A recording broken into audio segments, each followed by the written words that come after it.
Hello everybody, தினமும் English நிகழ்ச்சியோட இன்னைக்கு டிப்ஸ் என்னன்னு பார்ப்போம். கொஞ்சம் ஸ்டைலா இங்கிலீஷ் பேசணும் அப்படின்னா சில வேர்ட்ஸை நம்ம அதிகமாக யூஸ் பண்ணலாம். அதுக்கெல்லாம் ஃபில்லர்ஸ்ன்னு கூட சொல்லுவாங்க. ஸோ என்ன மாதிரி வேர்ட்ஸ் இன்னைக்கு பார்க்குறோம்னா ரியலி, சம்திங் வெரி சர்ப்ரைசிங்காக இருந்ததுன்னா ஐ கேன் சே ரியலி அப்படின்னு சொல்லலாம். ரியலி. ஸோ ரியலி அப்படின்னா உண்மையாக அப்படிங்கிற அர்த்தத்துக்கெல்லாம் போகாதீங்க. இது ஜஸ்ட் அ ஃபில்லர்.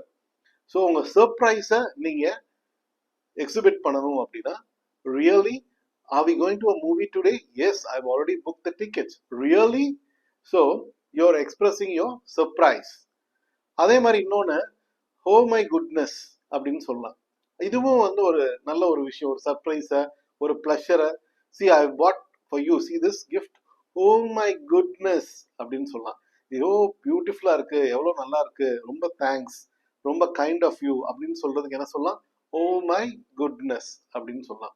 ஸோ இன்னைக்கு ரியலி அப்படிங்கிற வேர்டையும் ஓ மை குட்னஸ் அப்படிங்கிற ஃப்ரேஸையும் நீங்கள் ஒரு ஃபில்லராக யூஸ் பண்ணி பயன்படுத்தி பாருங்க.